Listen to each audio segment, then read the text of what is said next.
I mean, I've got a handful of Eskimo brothers out there. I've got Eskimo brothers that are in my super close friend group. Wait, what's an Eskimo brother? An Eskimo brother is a guy that you share a sexual partner with. Like you both have slept with the same woman. That makes you Eskimo brothers. You guys get to rub noses. You guys both been in the same car. Well, no, it's not like a threesome. It's not like a threesome. It's not like a threesome. I think those are cock bumps. I think those were cock bumps.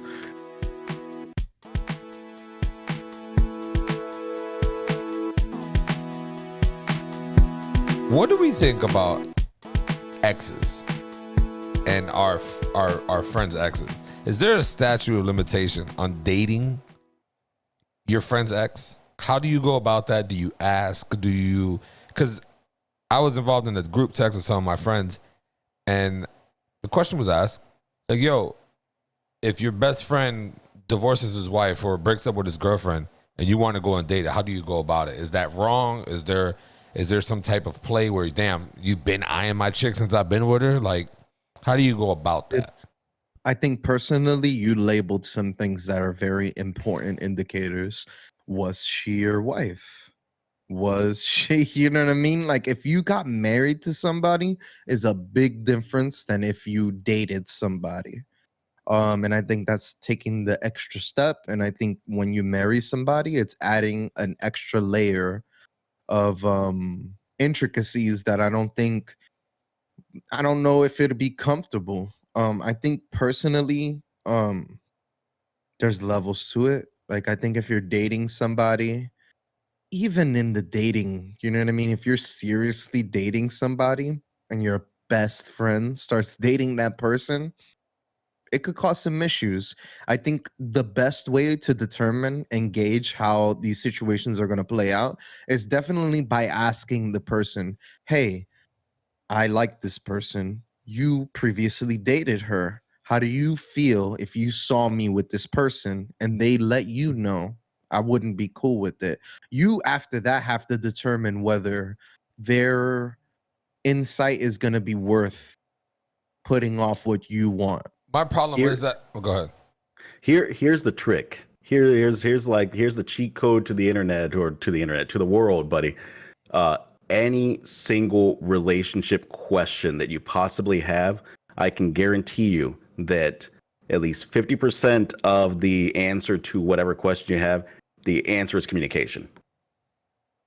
Every single relationship advice, whether it's between someone you're dating, whether it's between your homeboys, whatever the question is, when it's human to human interaction, half of the answer to that question is just clear communication. Because that shit is so underrated. You know, the hardest thing to find in this world is honesty. No, yeah, but the situation is different, right? Because there's a lot of variables when it comes to this. Example, Pucho and Lisy breaks up. I start talking to Lisy. Me and Lisy start catching feelings. She'd eat you alive, dude. You'll never survive. I don't date bodies. That's beside that. I don't date bodies. There's a reason. I can't wait to hear her comety on this podcast. Oh my god! Yeah, I would never date I won't date that husk ass bitch. An underlying note: Bucho's wife watches every episode and gives us direct information to every. I love it. She has a direct channel straight to us, and she's giving us. She doesn't even give us context. She just says, "Tony, what the fuck are you talking about?" And you're just like, "I don't know, but she must be watching something." All right, Tony said some dumb shit. Zero filter. There is no filter. There's no softening of the blows. I love when we're trying to determine which episode she's yeah, because she's like an episode behind, so it's like, what the fuck is she talking about this week? But back to the thing, right? So I go to now at this point, right? I go to Pucho and I ask Pucho, like, yo, me and Lisy, blah blah blah. Now in Pucho's mindset, and I'm assuming, right? Pucho, correct me when I'm wrong. In Pucho's mindset, he's like, damn, this nigga's talking to my ex, knows her for years, knows that my daughter. Right, we can add the kid now because you have a kid. Calls her Tío Caballo. Now, Pucho's going to think in his head like, damn, have you always been eyeing my chick? when we were together? Because these are things that I would say. Like if Pucho started talking to Emily, be like, yo, so let me ask you a question. You been eyeing my chick since we've been dating, my nigga? And we're close friends. I treat Pucho like a brother to me, just like you guys. Like Pucho is a brother to me. Like, you know what I mean? So it's like, I'm going to take offense. Like, nah, I would say that a wife with a kid is off limits. That's my personal opinion. Like, nah, I don't, because then now when we chill, you bringing my ex with you? Like, come on. Like, I think there's a lot. I think there's a lot of factors to consider, because that friendship factor that you mentioned there at the end, that shit is super important, because either you accept you and your homeboy and his girl are not going to kick it. Like, you're just not going to spend any time together, the three of y'all, with friend groups, because it's too awkward. Or you decide you can deal with that. And there's no judgment either way, because that's some complicated feeling stuff. What was your point, Pucho? Well, my question was, I want to know what Tony's question is. Is it, what is, like, what do I think about it in terms of, like, what do I think people should do? Or what do I think is correct? Like, what do I think is right? What would you do in that? Me? Like, yeah, you personally, because everybody's opinion is different. My advice to everybody is, if anybody has ever dated anyone, they're off limits. It's the safest way to go. See, and that's the safest way to go. Zero complications. There's a differ, because where's the dating? That's what I mean by statute of limitation. What's dating? Like, you guys been dating for a year, or you're saying we dated for a month? I'm saying that if y'all dated for a week at some point in time, that even that is a minor complication. Is it a big problem? I don't know. That depends on the people. I'm just saying. That's why I'm asking. If you're asking, what do I think is, like, morally okay, or what do I think? Right, because you corrected it to what would I do, and what I would do is that if any of my friends, and I say any of my friends, any of the people that I view close to me, that I value their relationships, any of those people, anyone that they've ever been in contact with in any romantic fashion, they're just off limits. What if it was a completely non-romantic relationship? What if y'all were just, like, hooking up? What if it was like fuck buddies or something like that? That's open season. That's open season. Because, like, I mean, I've got a handful of Eskimo brothers out there. I've got Eskimo brothers that are in my super close friend group. Wait, what's an Eskimo brother? An Eskimo brother is a guy that you share a sexual partner with. You know, like, you both have slept with the same woman. That makes you Eskimo brothers. You guys get to rub noses. You guys both been in the same car. Well, no, it's not like a threesome. It's not like a threesome. It's not like a threesome. I think those are cock bumps. I think those were cock bumps. It's not a threesome. You guys have just both at some point in time shared the same igloo. Mm-hmm. Yeah, like I think extremely sexist, by the way, but I agree. How is that sexist? I was also just wondering, is a statement I just made slightly racist? I feel kind of awkward about my igloo reference. I think this is even what's crazy, right? This is what again, going back to cancel culture, this is what I don't like, man, is that when things change, they don't give people the opportunity to change. It's just, you're now a bad person. I think Eskimo is a racist term. That term itself is wrong to use. I think it might be, actually. I'm pretty sure it is. And I was just reading about this maybe like a week and a half ago, and I was totally uninformed about this, and I was just like, I don't even know what is the name of the group of people that exhibit the characteristics that I associate with Eskimos. But I think it's a bastardization of a word, like of a culture that I don't even know about, that I would have called Eskimos. But I think that, again, like I said, it's either like it's some type of bad. You're a hateful person, pretty much. You're a bigot of some sort. It's like calling Native Americans Indians. It's like almost to the same league, right? I don't know. Wait, is that bad calling them Indians? Or they're First Nation people, or Inuits, I guess would be the better term for Eskimo brothers, or for Eskimo people. I said saying, oh, he's Indian is bad? Like if you're referring to a Native American person, yes. If they're from India, then you can call them Indian. If they're West Indies, I mean, some of them are probably a little okay with being called West Indian.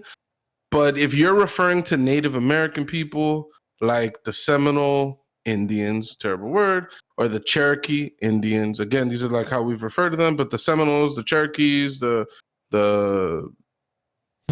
just all the different types of Native American tribes, they are not Indians. Yeah. Do you remember your stories from grade school about Christopher Columbus? You know why he ended up discovering America? He was looking for a path to India. He was looking for a shortcut basically to India, and then boom, here's America, and he's an idiot and a racist and all kinds of terrible things. Or maybe not, because that was just the behavior at the time. Like, it's complicated to put modern values on things in the past. But in our modern viewpoint, he was 100% a racist, bigot, genocidal maniac, basically. And he saw these people, and he was like, these people are brown. And I was headed towards India. These are Indians. And done. Boom. That's where the term Indian came from for the American First Nation people and Native American people. Yeah, we just stopped saying that, calling Native Americans like Indians in like the 2000s. Indigenous like people. Late 90s. Yeah. Like literally. It's funny, you call them indigenous, right? Like that indigenous, like Indian. Like it's like it kind of fucked with your whole language of like, we grew up away. We use certain verbiage to refer to people. And then when that turns out to be wrong, I feel like we're very quick to point out that things are wrong, as we should. And we aren't quick about how to rectify that gap in knowledge and that gap in vocabulary. Like, what words do I use now? What's the replacement for all these things that I thought? What else is wrong? Like, we don't put effort into those departments, and it creates a lot of fuzziness in many conversations. That's really the part that I don't enjoy about how we are, I don't know what the word is, but we keep looking back in time and saying how all these things are wrong. And now we need to be different, which I'm cool with, but we don't necessarily detail how we should be different. We just say that we shouldn't be that thing. And then everybody starts using different words and different things. And everybody's disagreeing. And then you become the very thing that all the conservatives make fun of. It's like all these people are in a room arguing over what words to use. Like I don't know. So to go back to the main, in another way, just one more point on that. I do appreciate the left's ability to self-criticize, though. I think it's one of the weaknesses of the party, but I also think it's one of the strong, like the best things about the party is that ability to self-criticize. The problem is it can lead to cannibalism of the party and that absolute black and white, that absolutism shit and the purity test stuff that you hate, Buchos. Like, yeah, I know. I was just gonna say, I think it's the worst aspect. I hate it because all we do is like, dude, on the right, you got people like Trump, who I don't think is a Nazi at all. I think he's a piece of shit in a lot of things, but I don't think Donald Trump's a Nazi. You got Donald Trump, who's not a Nazi. You got fucking Nazis like Richard Spencer. You got right. And then you got like just dudes who want to pay less on taxes. You got all these people, they form a coalition. They don't care that they disagree about almost everything. They know they like their guns, they know they like less taxes, and who cares if my neighbor's a racist? Like that's their view. And so they could get a lot of shit done. And then over here on the left, we're like argue and fight about everything. Like, yo, you didn't use the exact perfect word. You're a piece of shit. You need to get out of here. And it's like, hold up. Aren't I providing a lot of good? It's like, nah, we don't want you anymore. And then that happens so much that then you don't form a good, we're so splintered that we don't get shit done. People are mad at our homegirl AOC right now because she took some of the donations she got and she donated them to other Democratic candidates. Right. I did not know what was the criticism, but I saw her getting a lot of flack this past week. You know, and I've seen this, right? I've seen so many responses to like the criticism threads, and I've seen a response that just is 100% the take. It's easier to turn a blue sector already, like a blue I forget what the term is, a blue district, progressive than it is to turn a red district blue. So it makes sense to back the blue candidate, even if their ideals don't 100% match up with yours and they're not as progressive as you would like. And it sucks and it's compromise, but I'm sorry, children. That's what politics are. You have to compromise. We can't be absolute. It doesn't work that way. You can't get shit done unless we tear down the entire government structure and just remake it and go full fascist ourselves and become fascists and communists, bro. Yeah, like it doesn't work that way. I'm sorry. It's very frustrating, right? Because what just recently happened, right, is $15 an hour minimum wage, right? That was on the bill. That was on the bill for the COVID relief, right? And the Democrat Joe Manchin, a Democratic senator of West Virginia, I believe, he said, "Nah, I'm not voting for that shit." And then a whole gang of Democrats came out shitting on the guy. But it's like, you got to understand that this is how politics works. Like, on the federal level, you need to do things that is going to be medium good for everybody. Like, that's what everybody's going for, right? I think a lot of politicians hide behind this as a means of protecting their reelection chances, which I do think is fucked up. Which is absolutely fucked up because they should serve our will. They should serve the will of the people. It's like that Georgia, was it Georgia? There was some governor recently that just was talking about how proud he is to stand against the will of the people. And that is the craziest statement for a politician to ever make. Correct. Like that might be crazier than anything Donald Trump has said. If you really think about it and take it to its core, because 100%. We fucking elected you, you should follow our will. This is the will of the people. 100%. I'm interested in the context of that. I know in the specific case of Joe Manchin, though, like when you say that you should follow the will of us, we is actually a little bit of a complicated subject, right? Because we is, for him, West Virginians who vote Republican all day, every day. Joe Manchin is the anomaly Democrat who's on the Senate in that state, right? If this motherfucker goes and votes yes on $15 an hour minimum wage, he's getting voted out, and we're gonna get a Republican. And it's like, is that worth it? Like that.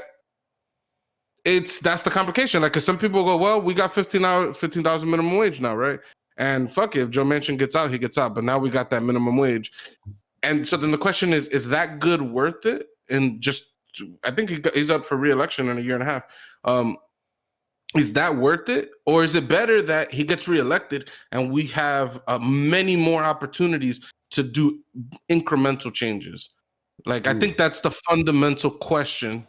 And I find that a lot of the people, the leftists, they are happy to throw the baby out with the bathwater. They want to destroy the system and recreate it, and it doesn't feel realistic to me. Here's the thing: like, politics is more complicated than your hot take on Twitter. And I know that the entire point of a lot of those hot takes on Twitter is just to get retweets and follows and all that shit. But man, it is disheartening. Man, it will make you feel like voting is pointless because we're so fractured on the left side of the party. Which, like I said, I do think is an advantage in some ways, because I think it's what helps us grow and progress. And I don't know that the left party is like the moral compass of the nation, but I know that we pushed a lot of we push a lot of things into the mainstream that should be more heavily accepted, and I think that's an important. I agree. Role to serve. I agree. At the same time that they're pushing like the most progressive topics forward, there's things that are outside of our country that they, in my opinion, maybe we should roll back and like resume our role in our nation. A lot of people like to talk about the Netanyahu guy, the guy from Israel. And I know he's a piece of shit. And I know Pakistan lives matter. And I know that all of these things are very important to our foreign relations and stuff like that. But I remember AOC having to back down on that position because she was very pro-Palestinian. And because of the relation that our country has with Israel, it's probably not the best thing for her to bury herself on that subject. You know what I mean? Like, how about she just express her distaste and then keep it moving on? But I know a lot of people that stopped following AOC after she stopped following that cause. And I don't knock her for that because that's a big mountain to go over. So here is my take on that. I will throw hands for AOC. I'll throw hands for AOC any day of the week. Well, I think other than some of her, she has some shit economy takes when it comes to like economics and stuff. I still think her heart's in the right place, and I appreciate that. And 100%. And even to what Doty's talking about, I don't remember who she. I think it was this interview with like CNN or something, and she basically the words that she said that the reporter gave her a lot of pushback on. She said that the Israeli occupation of Palestine, and they were like, what occupation? Because technically there really is no Palestine. Like it's just like. Even saying that is wrong because the situation is so fucking complicated over there. But I think ultimately she's right. Like there's a sector of people that are being treated like shit, like dog shit by the Israelis. Ultimately for having a different religion than them. And yeah, they should be called out for that. Like if we're providing them with, millions of dollars of federal aid and weapons and airplanes and all this bullshit, it's like, yeah, we should flex our big muscles to make sure that the people that we're allying with in certain regions are doing decent. And again, my discomfort there is geopolitics is incredibly complicated because I don't even try to play myself about knowing too much about the outside world. Like I'm a New York City kid through and through. I only care about even my borough. You know what I'm saying? Like I don't even know shit about that much about outside of stuff, right? Like the situation, if we're gonna link up with some of these countries in the Middle East as allies, we just gotta understand that a lot of these countries are crazy conservative and they got a lot of crazy beliefs. And if we purity test them, then all that does is it removes our foothold in that region from stopping them from being worse, because then you'll get Russian influence and Chinese influence, which I guess from our perspective may be worse than our influence, right? And then that's where geopolitics gets complicated. It's you got to accept the wrong that some people believe because the alternatives are all worse. Do you think, Tony, she's okay with having two of the same boyfriends that are in the same circle of friendships? We went to geopolitics. Yo, that shit is crazy. That shit Tony, was so crazy. I had a question for you, Tony. Yeah, please go ahead. This is adjacent to the topic that Buchos was talking about here. Let's say that previously, not previously. Let's say that one of your buddies wanted to invade your sister or your mother or your cousin or some family member to you. What are your takes on that? Because I feel like that's adjacent to the shared girlfriend ex kind of conversation. How do you feel about someone dating someone in your family? How does that play out in your mind? Know. Like my mom, yeah, that's off limits. I mean, like your sister, my sister, that's fine. She's a grown ass. Doesn't matter. But yeah, anybody in my family besides my mom. I don't want none of my boys fucking my mom. What? I'm gonna fight you because what? You trying to be my dad, nigga? The fuck? Why are you trying to fuck my mom? There's a whole bunch of other bitches and milfs you can go fuck. Why you want to fuck my mom? You're going straight to slamming the door and yelling, "You'll never be my dad. I'm not gonna call you dad." No, it's just what's this is like some fucking this is some American Pie shit with Stifler. Why all the milfs here you want to fuck my mom? Nah, my sister, okay, she's a grown ass. If she's of age, yeah, she's grown. You can sure date my sister, but no, you're. I have such a bad time with that, with my childhood and my mom being a very pretty single woman. Oh man, it's just so many bad times with that. Just right, because your friends are always saying, "Damn, your mom's hot," all that shit. That's a little disrespect, but I mean, a little. It's just how that shit is weird. Are you coming over here to see me or my mom? At that point, that's what you're saying now. It's just a little disrespectful, actually. I'll give you my take on this. Right? It's the same take I have before. My advice: no. Family, family, your brothers, your sisters, even your cousins. That shit's off limits.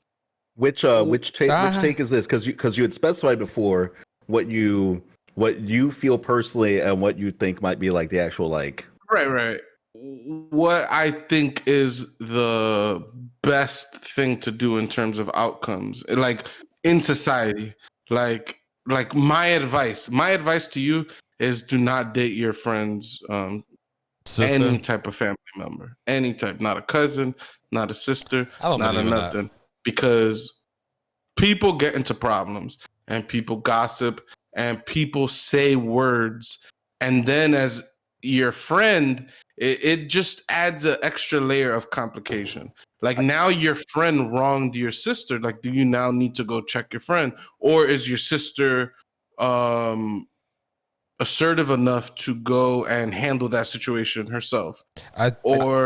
Or did they wrong them to such an extent that you're so pissed that you're like, that's not my friend anymore? But then maybe your sister forgives the guy and then they're okay. Like then you're in that situation. It's just a very weird situation. And I'll say this isn't like a sexist thing, like, oh, a little sister or whatever, someone, even my brother, anybody. I think the safest thing is that any family member is off limits. Nah, I think that it's complicated. I think it's real complicated because you have to decide, and you have to decide before you're even in a relationship. You have to decide this relationship is worth losing friendships over. Yep. Because that's what it comes down to, is that exact possibility. The possibility is this goes sideways, especially with someone's family member. I might never talk to this friend of mine again. So the shitty thing is, if you are willing to go that route with someone's ex or their sister or whatever, it is you kind of admitting that it's you admitting one of two things. It's you admitting that this is a friendship that I don't care enough about to lose, or it's you saying, I believe so strongly in my friendship with this man that I don't think this is the thing that's going to break us. It could go either way. It could 100% go either way. But it's complicated because that is basically, that's a decision that you have to make on your own before you even start the relationship. If you're not being a shitty person, that's 100% the decision you're making before you even have any indicators that that's how good the relationship is going to go. That's my point, right? Because it's different. Like, yeah, let's say somebody here wanted to date my sister, right? Whatever. I'm not going to feel no type of way. That's y'all's fucking business. As long as you don't abuse or violate a way that I'm going to find out, I'm going to pull you to the side and talk to you like, yo, you're violating, and that's disrespect, go through those ramps. But if you guys break up on... objective though, right? Like, sorry, because that's my whole point though, right? Is you're saying as long as you don't violate to an extent where I need to pull you to the side, right? For some people, it's just one remark. For other people... motherfuckers be beating their wives. They be beating a dude's sister, and he don't say nothing. No, this is my. So like that's the degree that you got to deal with, from someone putting hands on your sister all the way to someone just making lewd remarks. That's right? That's the weak person in that person. Like for me, I'm saying like you're saying don't date any of my sisters or my cousins. That's ridiculous. That's not what I'm saying. That's what you said. I don't even. No. You said don't. I said family's off limits. My advice to a person is to don't even get into it. That's not saying what I would want. I could give two shits personally. Okay. That's my earlier question is what do I think is correct versus what would my advice to other people be? Because my advice to other people is it's just off limits. That'll provide you with, in general, the simplest, least complicated situation. Is you're not going to be in any beefs with your friends. You're not going to get into a fights with them. You're just going to have to find some woman or man or whoever that you're into that has no ties to your friends. And like that's it. And there's levels to it, right? Dating your sister, your cousin versus dating the mother. There's levels to this shit. I was just doing family examples. We don't need to dig into the mother one specifically because that is definitely an extra level on top of everything else. So I think in reality though there is no difference, right? Like your mother is just a person who's her own person that can make her own decisions. Like, who are you to say that she can't be in whatever relationship she wants to be in? No, yeah, she can't. But and in that power dynamic, isn't your mother more able to tell you what to do or what not to do than you are to tell your mother what to do or what not to do? The boy just spilled water all over his keyboard. I spilled an entire shot. Oh. But anyways, yo, that shit is ridiculous. Fucking yeah, I don't think you should date your boy's ex. To a certain degree, if they were just who's your boy's ex? Anybody. I'm just saying in general. So anybody who I dated a girl for one day, you can't. No. I'm about to break it down. Let's say we only ever kissed. We only ever held hands. I'm literally about to break it down for you. Interrupted. I'm sorry, because you just said to never date an ex. So that was. All right, in a serious relationship, right? I'm sorry, Tony. I'll stop interrupting you now because I want to hear this answer that you have for us. All right. So, are you gonna be so mad that you're gonna? No, I'm not mad at all. It's zero negative energy here. It's all positive. I'm saying that. Tony, I wish you would get into this answer already because Puch and I are just waiting to get into this. Yo, don't fuck your man's ex. Don't fuck your man's ex. Right? It's simple. Like I'm not fucking Lisy. I'm not fucking Mateo's ex. I'm not fucking. You know what I'm saying? I'm not fucking these exes because they have ties with you. Because if we get serious, right? And mind you, there's levels to that shit too. Like if you guys are just fuck buddies or whatever, you just wanted to fuck her or him, right? Either way, because this goes for girls too, right? And they probably have their own breakdown of what needs to go. But if you're fucking Fulana over here, okay, Jose or Pucho or whatever, like yo, I'm about to smash her. It's open season because if she's not married to you or have kids, I don't think you should date your boy's ex. If they have kids or whatever, I don't think you should date them. That's me personally. I think regardless of the situation, there's a conversation.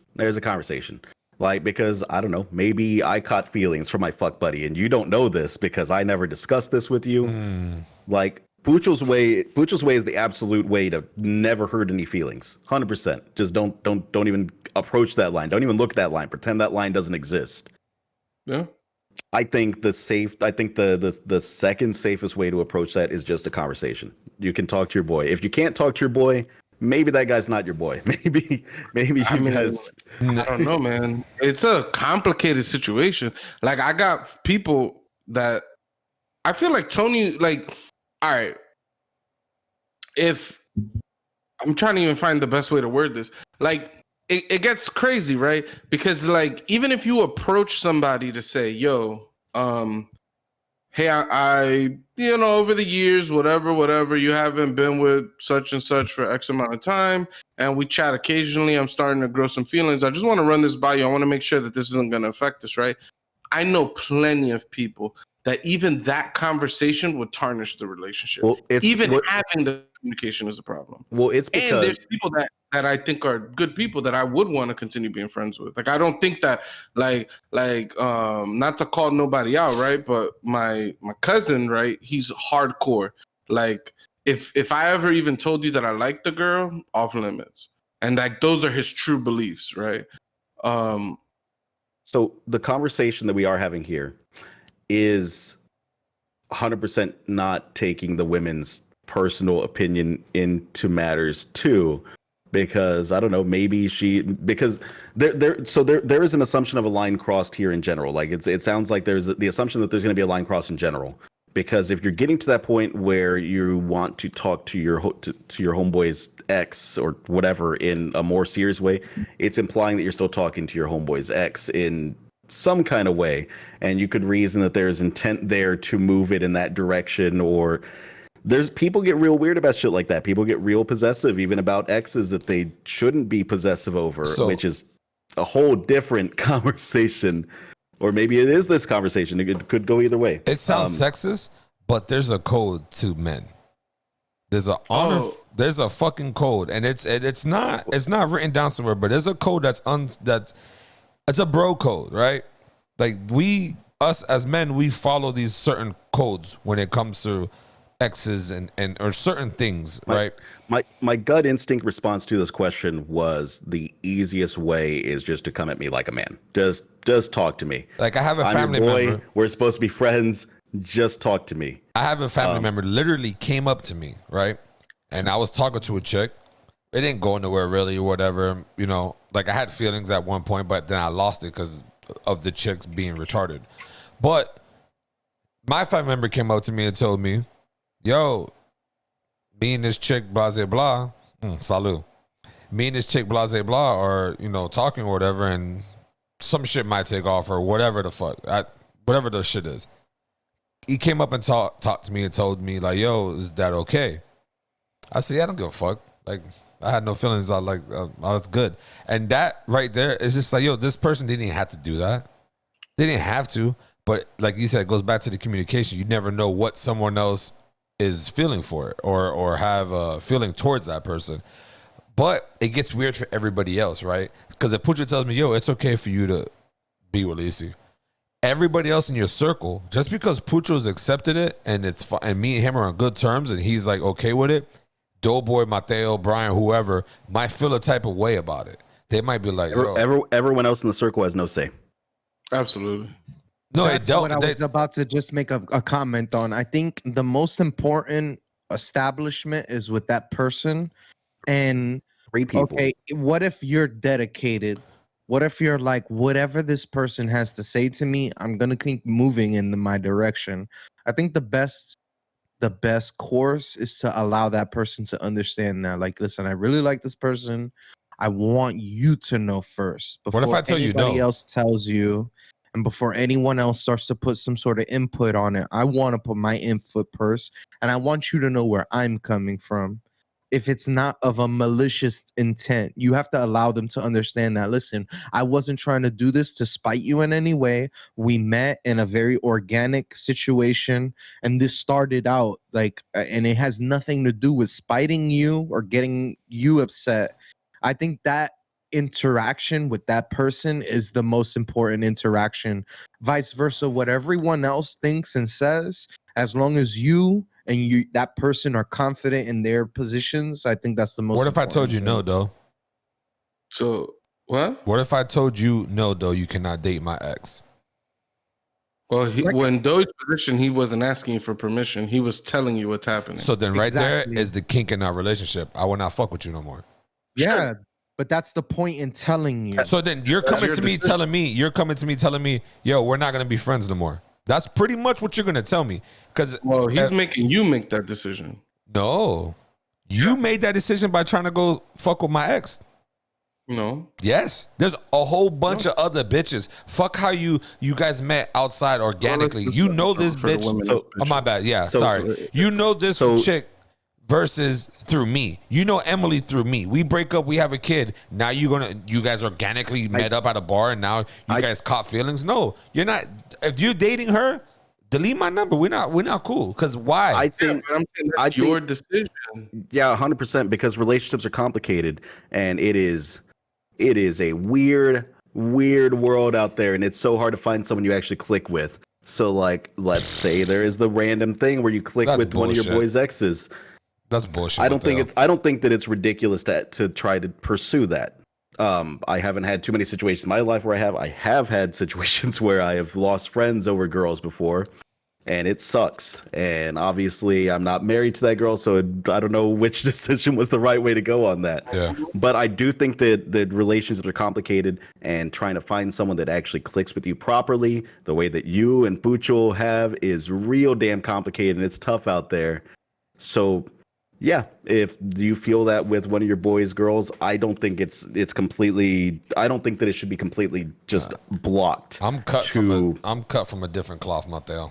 I'm not disrespecting nobody here.